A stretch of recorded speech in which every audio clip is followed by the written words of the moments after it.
Nama saya Anastasia, berusia 31 tahun, bekerja sebagai pengurus kredit di sebuah bank di Moskow. Kehidupan saya di Rusia adalah apa yang orang panggil stabil.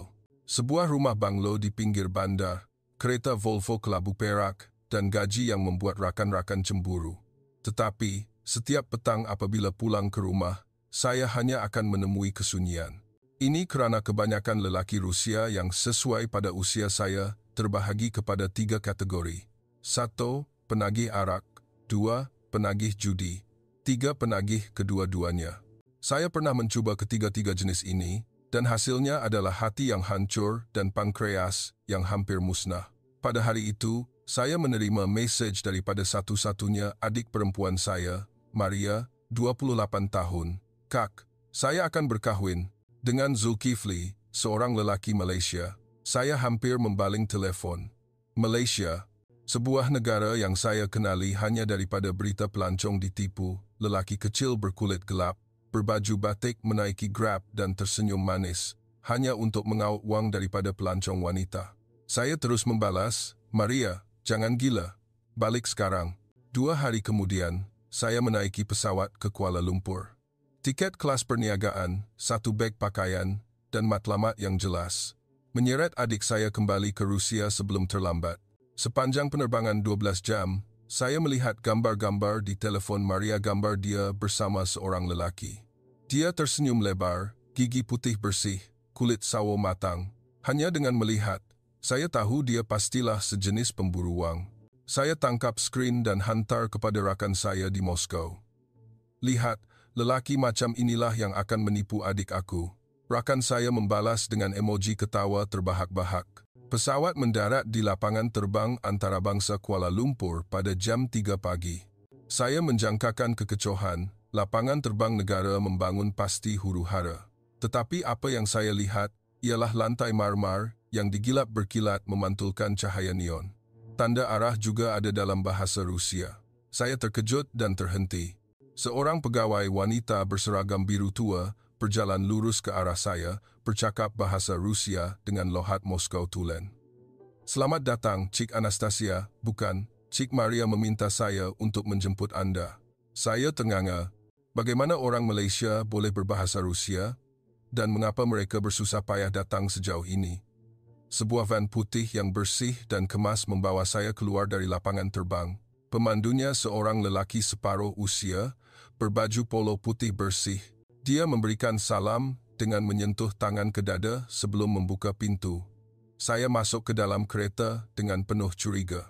Sepanjang perjalanan, saya melihat keluar tingkap lebuh raya yang tinggi menjulang, lampu-lampu yang terang benderang. Saya fikir, ini pasti dibina hanya untuk menipu pelancong. Bandar sebenar pasti kotor, seperti yang saya lihat dalam berita. Van itu membelok ke lorong kecil, diterangi cahaya jingga lembut. Sebuah rumah 2 tingkat yang besar tetapi kelihatan bersih. Maria berdiri menunggu di hadapan rumah, memakai baju longgar, memeluk perutnya yang sudah mula membuncit sedikit. Saya terkejut. Dia mengandung? Maria tersenyum malu. 4 bulan, Kak.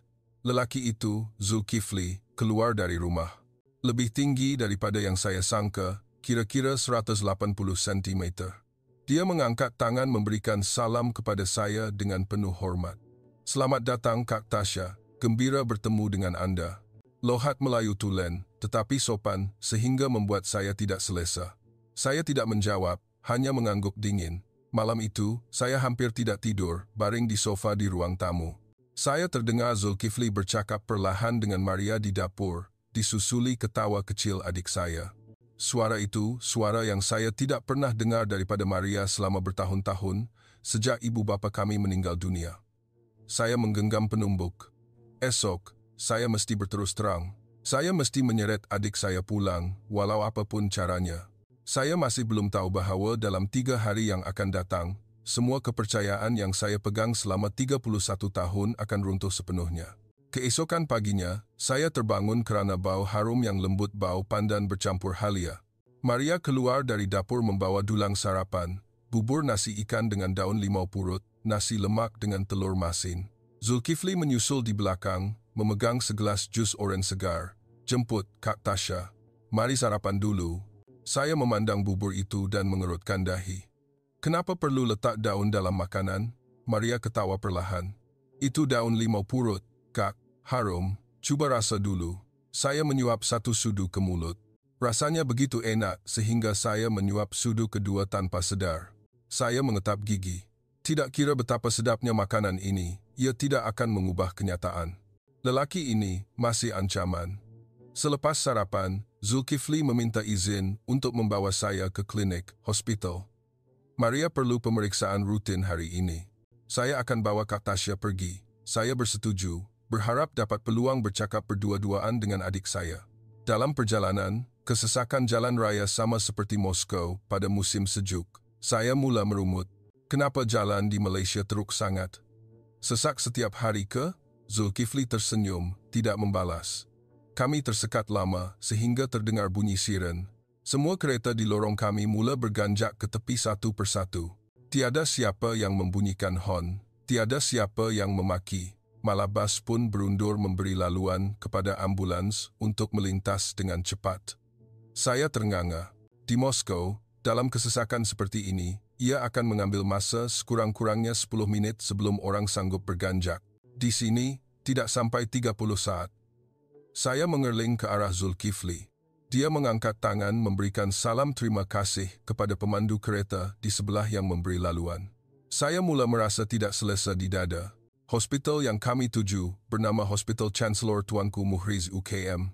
Saya menjangkakan bangunan lama, barisan pesakit yang panjang, tetapi apa yang saya lihat ialah bangunan kaca tinggi menjulang, lobi yang luas, lantai marmar yang bersih sehingga memantulkan bayangan. Seorang jururawat berjalan ke arah kami, fasih berbahasa Rusia. Cik Maria, ya, doktor sudah menunggu Anda hari ini. Saya tergamam. Hospital Awam Malaysia ada jururawat yang berbahasa Rusia? Sambil menunggu pemeriksaan, saya berjalan melihat sekeliling. Saya melihat papan tanda harga bersalin, RM4,000, lebih kurang 80,000 rubel. Di Moskow, kos bersalin biasa bermula dari 300,000 rubel. Saya mula berasa seperti ditampar perlahan. Bilik pemeriksaan doktor seorang wanita separuh usia, senyum manis, berkaca mata bingkai nipis, memeriksa Maria dengan teliti, bertanya tentang alahan mengandung.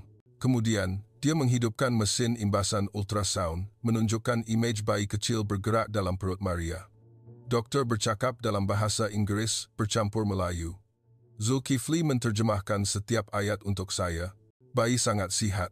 Berat naik mengikut kadar. Ibu dah makan lebih banyak, kan? Maria mengangguk, mata bersinar-sinar. Saya memandang adik yang selama bertahun-tahun mengalami kemurungan sehingga terpaksa makan ubat, kini tersenyum lebar hingga matanya mengecil. Saya menggenggam penumbuk di dalam saku baju. Saya belum menyerah kalah. Keluar dari hospital, Zulkifli membawa saya makan tengah hari di sebuah gerai makan tepi jalan. Gerai kecil, bumbung zinc, kipas siling lama. Saya mengerutkan dahi sekali lagi. Makan tepi jalan macam ni, tak kena penyakit ke? Zulkifli tersenyum. Saya makan macam ni sejak kecil, Kak. Tak pernah sakit perut. Dia pergi memesan makanan, nasi goreng kampung dengan telur mata dan asam pedas ikan. Saya mencuba nasi goreng. Pedas sehingga air mata saya mengalir, tetapi saya tidak dapat berhenti menyuap. Rasanya yang pedas dan hangat membuatkan saya berasa hidup. Saya pernah fikir makanan Malaysia pasti manis, tetapi ini pedas menyengat. Saya mula berasa seperti saya sedang kalah, sedikit demi sedikit. Petang itu, Maria merayu saya menemaninya ke kuil Tian Hau di Kuala Lumpur. Pergi sekali je, Kak. Saya nak Kak lihat. Saya tidak mahu pergi, tetapi melihat perut adik saya yang semakin buncit, saya mengikut. Saya melihat pagoda tinggi berwarna merah dan emas. Cahaya matahari petang memancar ke atas bumbung berukiran, cantik sehingga saya lupa bernafas seketika. Ramai orang Malaysia sedang berdoa, ada yang miskin, ada yang kaya, duduk bercampur. Tiada siapa yang memandang dengan pandangan menghina. Seorang budak kecil berlari menghampiri saya dan memberikan sekuntum bunga teratai. Saya tersenyum lebar dan mengangkat tangan untuk menerima. Saya menerima bunga teratai itu dengan kehairanan. Bau lembut bunga teratai itu melembutkan hati saya sedikit lagi. Menjelang senja, Zulkifli membawa saya ke pasar malam. Pasar malam yang penuh sesak sehingga bahu hampir berlaga. Saya merungut dalam hati sekali lagi, ramai sangat orang macam ni, pasti penuh dengan pencuri. Tetapi apa yang berlaku ialah saya tersandung dan dompet saya terjatuh. Seorang lelaki Melayu cepat-cepat membongkok mengambilnya, mengangkat tangan salam dan menyerahkannya kembali kepada saya. Dompet tuan, puan ni, berhati-hati, ya. Selepas berkata, dia berlalu pergi. Saya berdiri terpaku. Di Moskow, jika dompet hilang, ia hilang terus. Saya mula berasa seperti ditampar kali kedua dalam sehari. Malam itu, saya tidak dapat tidur. Saya membuka telefon, melihat gambar-gambar lama. Maria gambar dia tidak tersenyum. Gambar dia menangis di bilik air selepas putus cinta dengan bekas teman lelakinya. Gambar dia kurus, sehingga tulang rusuknya kelihatan. Kemudian, saya bandingkan dengan Maria hari ini, pipi berisi, mata bersinar-sinar. Saya mula bertanya pada diri sendiri perlahan-lahan. Mungkin, saya salah faham sejak awal. Keesokan harinya, saya bangun awal pagi tanpa sengaja. Suara azan dari surau berhampiran kedengaran menembusi tingkap. Saya bangun duduk, melihat adik saya yang tidur lena di sebelah Zulkifli. Mereka berdua berpelukan erat. Perut Maria jelas kelihatan di bawah selimut. Saya menggenggam penumbuk, belum terlambat. Saya mesti bawa dia pulang hari ini. Zulkifli bangun dahulu, masuk ke dapur untuk membuat sarapan. Bau bawang putih goreng dan lada hitam menusuk hidung saya. Saya berjalan keluar, melihat dia berdiri menggoreng nasi dengan api yang kuat kuali besi lama, tetapi dia cekap seperti seorang chef. Kak Tasha nak nasi goreng kampung tak? Saya buat lebih untuk Kak. Saya menjawab dengan nada keras. Tidak perlu. Saya akan bawa Maria pulang hari ini. Zulkifli berhenti menggoreng, memandang saya dengan pandangan tenang. Kak fikir saya menipu Maria ya? Saya mengejek, lelaki Malaysia macam awak, saya dah banyak tengok. Senyum manis untuk duit. Dia meletakkan sudipnya perlahan-lahan. Saya faham, Kak. Di Rusia, pasti banyak berita buruk. Tapi saya betul-betul sayangkan Maria. Saya boleh buktikan kepada Kak. Saya ketawa dalam hati. Nak buktikan macam mana? Dia tidak menjawab. Sebaliknya mengambil telefon dan menghubungi seseorang. 10 minit kemudian, bunyi motosikal kedengaran di hadapan rumah. 3 lelaki berseragam hospital menaiki motosikal datang dan berhenti. Salah seorang daripada mereka ialah doktor yang memeriksa Maria semalam. Dia mengangkat tangan memberi salam kepada saya. Selamat pagi, Kak. Saya Dr. Tana. Zulkifli minta saya datang berbincang dengan Kak. Saya terkejut. Doktor itu mengeluarkan fail sejarah perubatan Maria. Maria pernah mengalami kemurungan teruk, bukan? Sejak datang ke Malaysia, keadaannya bertambah baik 90%. Ubat yang dahulunya dimakan 4 biji sehari, kini tinggal sebiji sahaja sebelum tidur. Dia menunjuk graf dalam fail tahap serotonin meningkat secara berterusan. Ini bukan hanya kerana ubat, tetapi kerana kasih sayang dan kestabilan yang dia terima. Saya melihat graf itu dengan mata bergetar. Adik yang dahulunya menangis setiap malam, kini tidur sambil tersenyum. Petang itu, Maria merayu saya ke pasar seni KL. Pergi sekali lagi, Kak. Saya nak Kak lihat. Saya bersetuju kerana ingin mencari peluang bercakap berdua-duaan.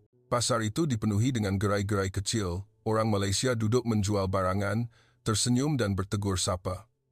Bau sate dan nasi lemak menusuk hidung. Saya masih merungut dalam hati, pasar macam ni mesti kotor. Tetapi semua orang mencuci pinggan dengan air bersih daripada baldi plastik. Kanak-kanak berlari bermain di atas jambatan kayu tanpa takut jatuh. Seorang wanita tua menaiki basikal berhampiran, menghulurkan sepiring kuih. Cuba rasa, nak. Percuma. Hadiah dari Mak Cik. Kuih itu manis dan lembut, enak sehingga saya terlupa makan 3 biji. Mak Cik itu tersenyum lebar. Orang Rusia ke? Datanglah selalu. Saya terdiam. Lewat petang, kami duduk di tepi sungai. Matahari jingga sedang terbenam di sebalik bangunan-bangunan moden. Cahaya keemasan memantul di permukaan air yang berkelip-kelip. Maria memegang tangan saya. Kak pernah lihat matahari terbenam macam ni di Moskow tak? Saya senyap. Di Moskow, matahari terbenam berwarna kelabu dan dingin. Di sini, ia jingga dan hangat, membuat hati saya berdebar. Malam itu, saya diam-diam membuka telefon, melihat kumpulan sembang rakan-rakan di Moskow. Mereka masih ketawa mengejek. Adik kau pasti ditipu. Tak lama lagi dia akan minta kau kirim duit untuk suami dia. Saya menaip balasan. Saya belum pasti dan memadamnya. Saya memandang adik saya yang sedang tidur di sebelah. Tangannya diletakkan di atas perut yang buncit. Saya mula takut. Takut bahawa semua yang saya percayai selama 31 tahun adalah salah. Sebelum tidur, Zulkifli mengetuk pintu bilik. Menghulurkan segelas teh tarik sejuk kepada saya. Kak Tasya minum sebelum tidur ya? Boleh bantu tidur Lena. Saya menerima gelas itu tanpa sedar. Dia memberi salam dan berlalu pergi. Saya mengangkat gelas, menghirupnya. Manis, sejuk, melegakan tekak. Rasanya seperti mencairkan tembok di hati saya sedikit demi sedikit. Saya berdiri di hadapan pintu bilik, menggenggam erat gelas teh tarik dan berkata perlahan kepada diri sendiri buat kali pertama, mungkin saya memang salah faham sejak awal.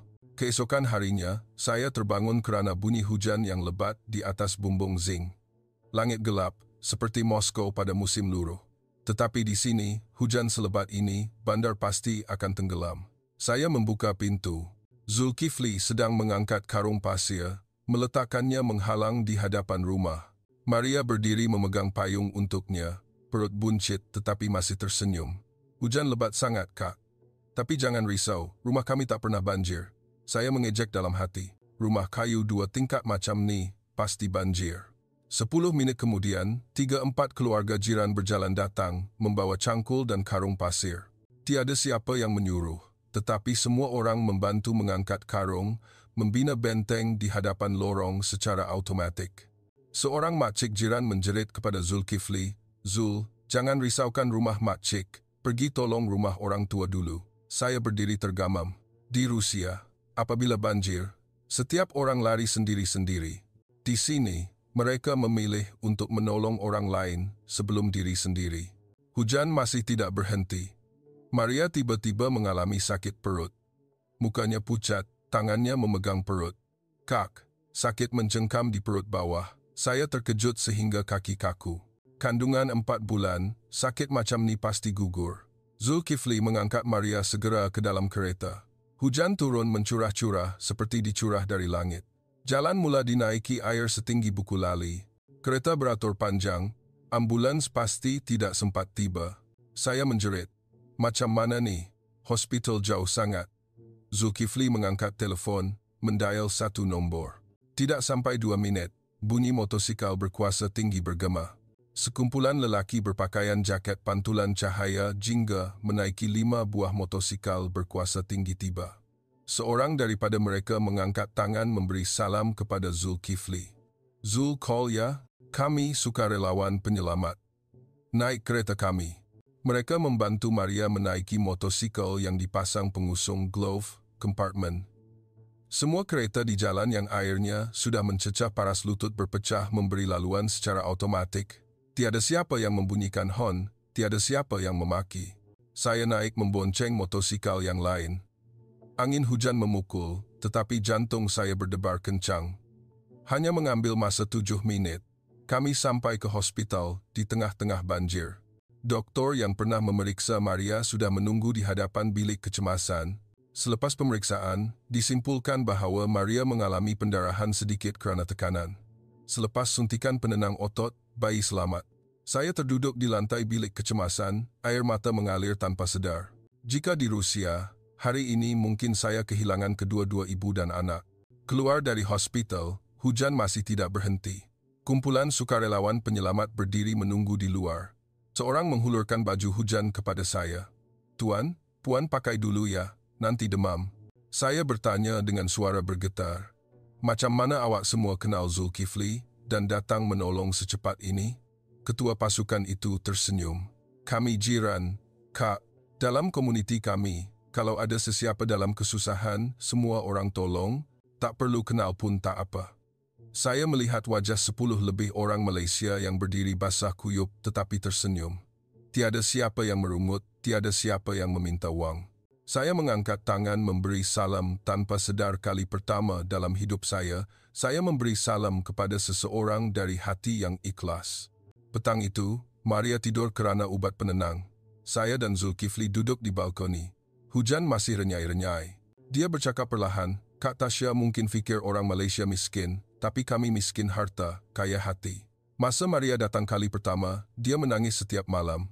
Saya peluk dia dan kata, di sini, tiada siapa yang dibiarkan lemas seorang diri. Saya senyap, teringat Moskow, jiran-jiran yang tidak pernah bertegur sapa, ibu yang tinggal di bilik sebelah selama 10 tahun. Saya bertanya dengan suara serak, jadi, kalau saya masih nak bawa Maria pulang? Zulkifli memandang saya lurus. Saya tak akan halang, Kak. Kalau Maria nak pergi, saya akan hantar sendiri ke lapangan terbang. Tapi kalau dia nak tinggal, saya akan jaga dia dan anak kami sepanjang hayat. Dia berhenti seketika, kemudian menghulurkan tangan-tangan yang kasar kerana kerja pembinaan. Saya mungkin tak ada banyak wang macam lelaki Rusia, tapi saya janji takkan biarkan Maria menangis seorang diri lagi. Saya memegang tangannya tanpa sedar tangan yang lebih hangat daripada udara Moskow pada musim sejuk. Malam itu, hujan berhenti. Saya berdiri di hadapan balkoni, memandang bulan yang muncul dari sebalik awan. Bulan yang sama seperti di Moskow, tetapi di sini, ia lebih terang dan lebih hangat. Saya mengangkat tangan, menyentuh dada saya sendiri. Tembok yang telah dibina selama 31 tahun mula retak, retakan yang tidak mungkin dapat diperbaiki lagi. Keesokan paginya, saya bangun kerana bunyi telefon yang berdering kuat. Ibu Maria menelefon dari Moskow dengan marah. Nah, anak perempuan aku mengandung dengan lelaki Malaysia ke? Ayah dia tahu dah hampir kena serangan jantung. Balik sekarang. Saya belum sempat menjawab. Ibu mula menangis dan menjerit. Mereka pasti nak menipu duit. Aku tengok berita setiap hari, wanita Rusia ditinggalkan dengan 2 orang anak. Saya memandang Maria yang sedang duduk bersarapan. Wajahnya pucat, tetapi dia masih tersenyum. Saya menekan pembesar suara agar Zulkifli dapat mendengar. Dia tidak berkata apa-apa, hanya mengangkat tangan memberi salam kepada telefon dan bercakap dalam bahasa Rusia yang perlahan. Mama saya Zulkifli. Maaf buat Mama terkejut. Saya betul-betul sayangkan Maria. Kalau Mama tak percaya, saya akan terbang ke Moskow untuk buktikan sendiri. Ibu terdiam selama 3 saat, kemudian menjerit. Jangan dekat dengan anak perempuan aku sebelum mematikan talian. Maria menundukkan kepala, menangis perlahan. Saya memeluk adik saya, kali pertama dalam beberapa tahun. Petang itu, Zulkifli membawa saya ke rumah ibunya. Rumah kayu bertiang tinggi di Kuala Selangor. Ibu Zulkifli berusia sekitar awal 60-an, kecil dan kurus tetapi matanya bersinar. Melihat wajah saya, dia mengangkat tangan memberi salam dan memeluk saya erat, bercakap dalam bahasa Melayu yang laju. Zulkifli menterjemahkan, ibu kata, selamat datang anak perempuan sulung dari Rusia. Mulai hari ini, Kak Tasya ialah salah seorang anak ibu. Saya berdiri kaku. Ibunya berjalan mengambil album gambar lama. Gambar Zulkifli semasa kecil, kurus kerana ayahnya meninggal dunia sejak dia berusia 10 tahun. Ibunya membesarkan 3 orang anak dengan menjual nasi campur tepi jalan. Ibu berkata, anak lelakinya tidak pernah membuat dia kecewa walau sekalipun. Dia menghantar wang kepada ibu setiap bulan sejak berusia 18 tahun. Saya melihat gambar lelaki itu tersenyum lebar dalam album, kemudian memandang lelaki tinggi yang berdiri di sebelah. Air mata saya mengalir tanpa sedar. Petang itu, rumah ibu Zulkifli mengadakan jamuan kecil-kecilan. Jiran-jiran datang dari seluruh lorong. Tiada meja makan mewah, hanya tikar besar dibentang di lantai dan lebih daripada 10 jenis lauk pauk yang disediakan oleh setiap rumah. Makcik jiran membawa periuk asam pedas, pakcik jiran membawa ikan bakar. Kanak-kanak berlari bermain di sekeliling rumah. Tiada siapa yang bertanya, anda dari mana? Semua orang memanggil saya Kak Tasya sejak kali pertama. Seorang makcik menghulurkan pinggan sambal belacan. Makanlah banyak-banyak, nak. Sedap sangat ni. Saya makan sambal belacan itu sehingga air mata mengalir kerana pedas, tetapi saya ketawa tanpa sedar kali pertama dalam beberapa tahun. Saya ketawa dari hati. Di tengah-tengah majlis, Ibu Zulkifli mengangkat tangan memberi salam kepada semua orang dan mengumumkan dengan kuat, hari ini, rumah kita mendapat 2 orang menantu dan anak perempuan tambahan. Maria dan Kak Tasya adalah anak-anak ibu sekarang, ya. Semua orang bertepuk tangan dan bersorak. Seorang budak kecil berlari memberikan kad yang ditulis dengan tulisan tangan kanak-kanak. Tertulis, "Selamat datang Kak Tasya dari Rusia. Nama saya Adik Kai. Nak Kak Tasya tinggal lama-lama ya?" Saya memeluk budak itu erat-erat, air mata mengalir deras. Malam itu, saya tidur di rumah Ibu Zulkifli, bilik kecil, kelambu putih nipis, bunyi cengkerik dan katak lebih kuat daripada penyaman udara di Moskow. Saya diam-diam membuka telefon, menghantar mesej kepada ibu kandung saya. "Ibu, saya dah tengok keluarga di sini. Mereka tak banyak duit, tapi mereka ada satu sama lain. Maria tak keseorangan lagi." Ibu membalas hanya satu ayat. "Kalau dia betul-betul menipu, macam mana kau boleh balik?" Saya mematikan telefon dan memandang siling kayu. Kali pertama, saya berasa bahawa perkataan keluarga bukan terletak pada hubungan darah, tetapi pada seseorang yang sanggup membuka payung untuk kita pada hari hujan lebat. Sebelum tidur, Ibu Zulkifli mengetuk pintu, menghulurkan selimut lama. "Jangan sejuk, nak," Ibu kait sendiri. Selimut itu berbau pandan yang lembut. Saya memeluk selimut itu erat-erat dan menangis perlahan dalam gelap. Menangis kerana sedar bahawa tembok yang saya bina selama 31 tahun telah runtuh sepenuhnya dalam satu malam. Pagi baru. Saya terbangun kerana bau kopi pekat yang dibancuh oleh Ibu Zulkifli. Cawan porselin bermotif ayam jantan yang besar, tangan yang hangat, "Minum kopi dulu, nak. Lepas ni ibu bawa pergi pasar pagi." Saya masih keliru dengan panggilan anak yang digunakannya sejak malam pertama, tetapi hati saya tidak membantah sedikit pun. Pasar pagi yang ibu bawa ialah pasar tepi, landasan di kajang landasan kereta api yang masih digunakan.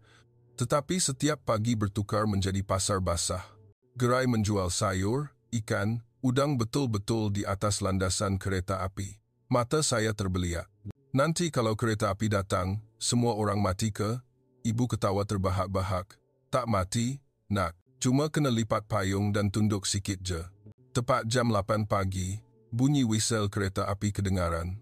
Semua orang mengangkat tangan, berkata, "Dah datang, dah datang." Dan semua gerai melipat payung serentak dalam masa 10 saat. Kereta api melintas perlahan-lahan di atas kepala penjual, hanya sejengkal. Semua orang tunduk sedikit, tersenyum sesama sendiri. Kereta api berlalu, dan semuanya kembali normal dalam masa 10 saat. Tiada siapa yang cedera, tiada siapa yang memaki. Saya berdiri ternganga. Kehidupan yang saya fikir perlu ada peraturan yang ketat, sebaliknya boleh hidup bersama kelenturan yang menakjubkan. Semasa berjalan di pasar, ibu mengeluarkan wang, memberikannya kepada seorang budak kecil yang menjual ikan kembung. Budak itu mengangkat tangan memberi salam menerima wang itu dan berlari membeli gula-gula. Budak ni, mak ayah dia meninggal dunia kerana COVID. Ibu jaga dia sejak umur 6 tahun. Semua orang di pasar ni tolong dia.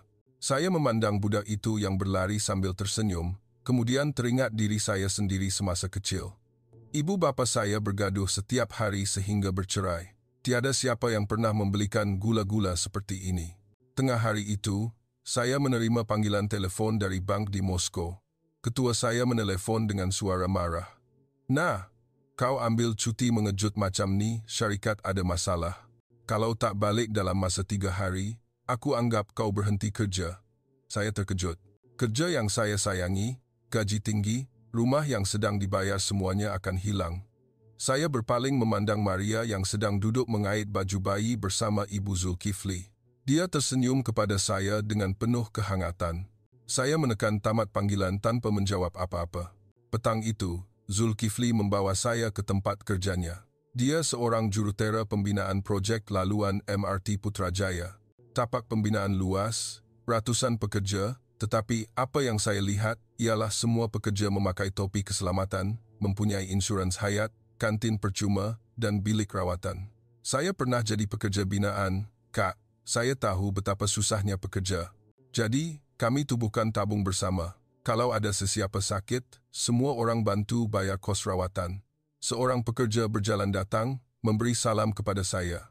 "Kak Tasya, kan? Zul, ada cerita. Selamat datang. Kalau tinggal di Malaysia lama, mari kerja dengan kami." Saya tersenyum tanpa sedar. Petang itu, kami makan malam di restoran makanan laut terapung di Kuala Selangor. Meja kayu terentang ke laut, matahari sedang terbenam, jingga kemerahan. Zulkifli memegang tangan Maria dan berkata perlahan, "Esok, saya akan merisik Kak secara rasmi.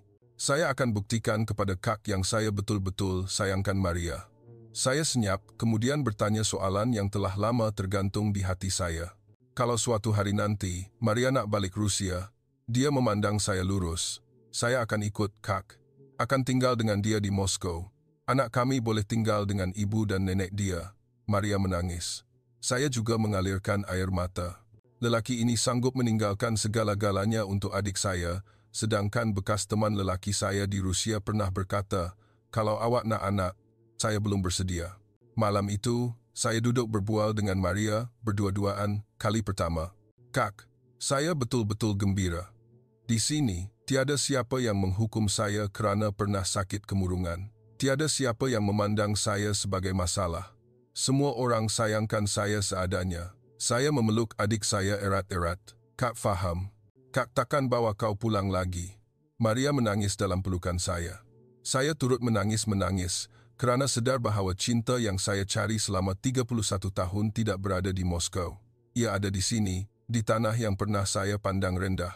Sebelum tidur, saya menghantar mesej kepada ketua saya di Moskow. Saya minta berhenti kerja. Saya dah jumpa tempat yang saya nak tinggal, kemudian saya mematikan telefon, membuka tingkap dan menghirup angin laut. Bau pekat bercampur bau bunga-bungaan. Saya tersenyum kepada diri sendiri dalam gelap. Kali pertama saya rasa bahawa rumah bukan tempat, tetapi perasaan apabila seseorang sanggup mereda hujan untuk memayungi kita. Pagi hari ketujuh di Malaysia, saya terbangun kerana bunyi hujan lebat sekali lagi. Tetapi kali ini, bukan hujan biasa. Berita radio mengeluarkan amaran banjir kilat terbesar dalam tempoh 10 tahun. Sungai Klang melimpah. Rumah Ibu Zulkifli di Kuala Selangor dilanda banjir sehingga paras dada. Telefon Zulkifli tidak berhenti berdering. Ibunya berada di rumah sendirian. Makcik jiran menelpon sambil menangis. "Zul, ibu jatuh dalam rumah.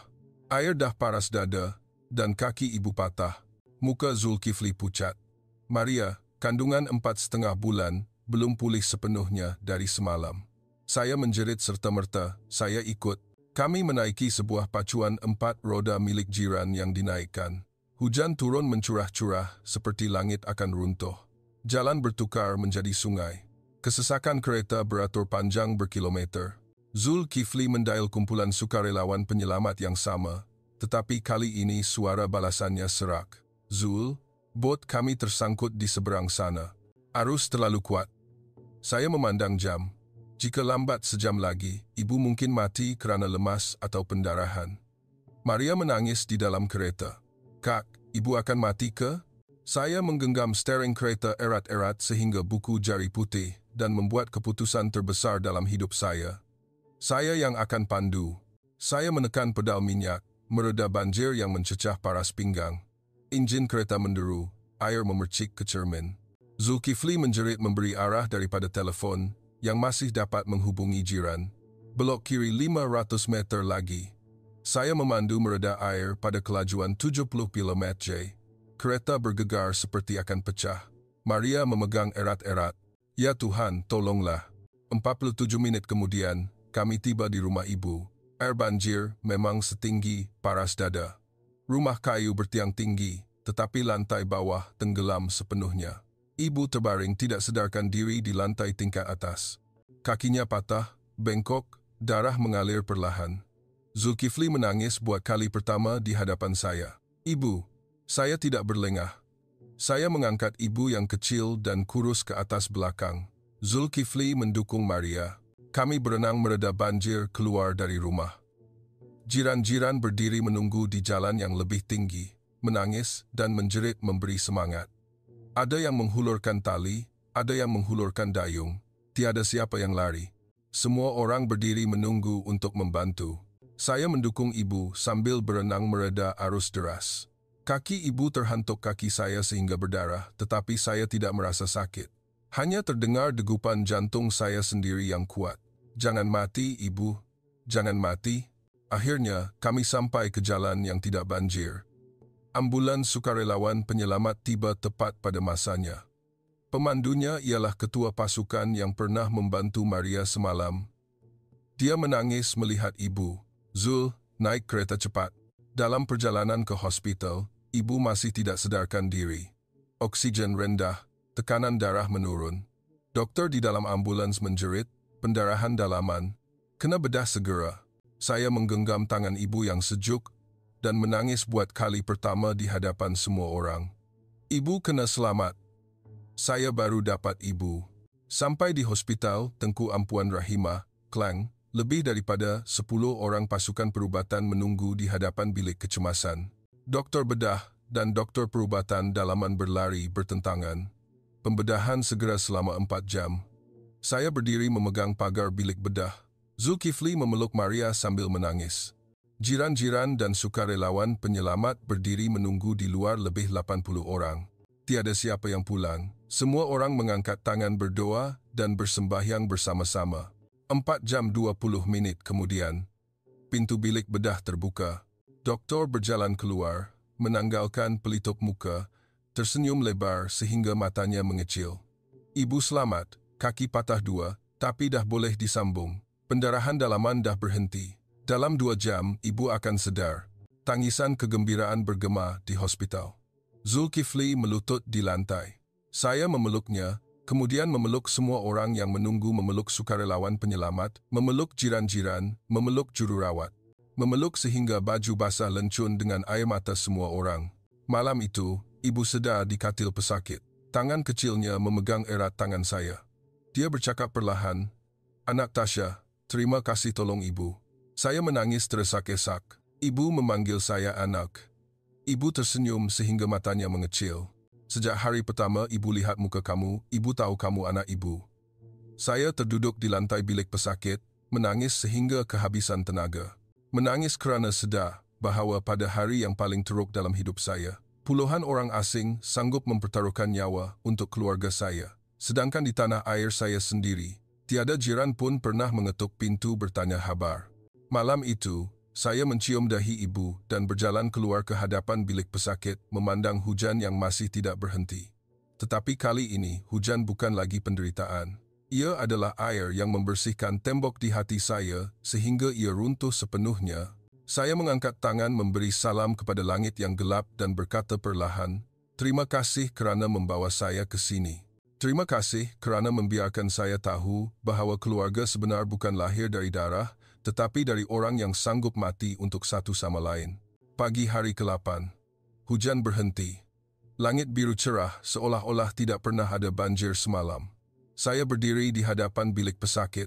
Ibu Zulkifli duduk di katil, makan bubur yang disuapkan oleh jururawat. Dia tersenyum kepada saya setiap kali bertentangan mata. Saya mengangkat tangan memberi salam setiap kali saya masuk ke bilik sehingga jururawat ketawa. "Kak Tasya pandai sangat memberi salam, macam orang Malaysia tulen." Petang itu, doktor memanggil saya dan Zulkifli ke bilik pribadi. "Ibu sangat sihat, 3 hari lagi boleh balik." Tapi yang lebih penting daripada itu, dia mengeluarkan keputusan ujian darah Maria. Bayi dalam kandungan ialah bayi lelaki, sihat dan sempurna. Dan Cik Tasya, Cik nak tahu tak, siapa orang yang mempunyai kumpulan darah yang sama dengan ibu dengan tepat sekiranya berlaku kecemasan di masa hadapan? Saya mengerutkan dahi. Doktor tersenyum. "Cik Tasya, kumpulan darah O negatif, sama sebiji dengan ibu." Saya berdiri kaku. Zulkifli memeluk bahu saya. "Nampak Kak, Tuhan tak hantar Kak ke sini secara kebetulan." Saya berjalan keluar dari hospital sendirian. Menaiki taksi ke Masjid Putrajaya, sendirian masjid yang pernah saya lawati bersama Maria kali pertama. Saya naik duduk di tingkat atas, memandang sungai Klang yang semalam banjir kini kembali tenang seperti cermin. Saya mengeluarkan telefon, mendial ibu kandung saya di Moskow buat kali terakhir. "Ibu, saya takkan balik." Ibu menangis dan menjerit serta-merta. "Dia tipu kau. Kau dah gila." Saya menarik nafas dalam. Ibu pernah tanya saya tak, sama ada saya betul-betul gembira di Moskow? Saya kerja keras untuk gaji tinggi, tapi balik rumah hanya jumpa bilik kosong. Jiran tak pernah bertegur. Bekas teman lelaki tinggalkan saya sebab tak nak anak. Di sini, orang asing sanggup mati untuk satu sama lain. Ibu mertua saya panggil saya anak sejak hari pertama. Saya dah ada keluarga, Ibu. Saya dah ada rumah. Ibu senyap lama, kemudian bercakap dengan suara bergetar. Kalau kau betul-betul gembira, Ibu takkan halang. Saya menangis di telefon. Saya sayang Ibu. Satu hari nanti, saya akan bawa Ibu datang sini. Datang lihat bagaimana mereka menyayangi antara satu sama lain di sini. Saya mematikan talian dan menunduk memberi salam kepada Masjid Putra 3 kali. Air mata mengalir deras. Saya berkata kepada diri sendiri dengan kuat, saya pernah fikir Malaysia miskin. Tapi sebenarnya, sayalah yang miskin-miskin hati, miskin kasih sayang, miskin makna perkataan keluarga. Saya mengeluarkan bunga teratai yang pernah diberikan oleh budak kecil pada hari pertama bunga teratai yang sudah layu dalam saku baju saya. Saya mengangkatnya, menciumnya, kemudian melepaskannya ke Sungai Klang. Bunga teratai itu terapung perlahan mengikut arus, seperti kepercayaan lama yang sedang hilang dari hati saya. Saya berdiri tegak di Masjid Putra, mengangkat tangan memberi salam kepada langit, setinggi yang pernah saya beri salam, dan mengucapkan ayat yang mengubah hidup saya selama-lamanya. Malaysia tidak mengajar saya betapa hebatnya Malaysia, tetapi mengajar saya betapa baiknya manusia boleh menjadi sesama sendiri jika kita memilih untuk membuka hati. Saya tersenyum kepada sungai, tersenyum kepada matahari yang sedang terbenam, tersenyum kepada diri sendiri yang selama ini buta. Dan pada saat itu, saya tahu bahawa saya tidak datang ke Malaysia untuk membawa adik saya pulang, tetapi Tuhan menghantar saya ke sini untuk membawa diri saya sendiri pulang. 3 bulan kemudian, saya berdiri di bilik bersalin Hospital Chancellor Tuanku Muhriz, UKM. Maria sedang meneran melahirkan anak. Zulkifli memegang tangannya erat-erat sehingga buku jari putih. Ibu Zulkifli duduk di kerusi roda di sebelah katil, tersenyum sehingga matanya mengecil. Kakinya masih bersimen. Saya berdiri memegang kamera video. Air mata tidak berhenti mengalir sejak tangisan pertama bayi kedengaran. Bayi lelaki, encik, sangat sihat. Doktor mendukung cucu lelaki kecil itu, dibalut dengan kain biru, kulit putih kemerahan, mata besar seperti Maria. Rambut perang muda seperti rambut saya. Maria menangis sambil tersenyum. Kak Tasya, nama cucu apa yang sesuai? Saya menunduk mencium dahi adik saya, kemudian berpaling memandang Zulkifli, membiarkan dia yang menamakan. Zulkifli memandang saya dengan mata merah dan berkata dengan suara bergetar, nama Nikolai Zulkifli. Nikolai untuk Kak Tasya, Zulkifli untuk doktor perubatan dalaman yang menyelamatkan nyawa saya. Saya melutut di sebelah katil, memeluk cucu saya erat-erat sehingga bayi itu tersentak dan menangis kuat. Menangis kerana sedar bahawa saya bukan hanya makcik, tetapi sebahagian daripada keluarga ini yang sebenar. 1 tahun kemudian, saya berhenti secara rasmi dari Bank Moskow, menjual rumah di pinggir bandar dan berpindah ke Malaysia secara tetap. Saya dan 3 lagi rakan Rusia yang pernah ditinggalkan oleh suami Rusia bersama-sama membuka rumah kasih mesra, sebuah pusat bantuan untuk wanita asing yang berkahwin dengan lelaki Malaysia tetapi ditinggalkan atau didera. Pada hari pembukaan pusat itu, hampir 100 wanita Rusia, Ukraina dan Belarus datang.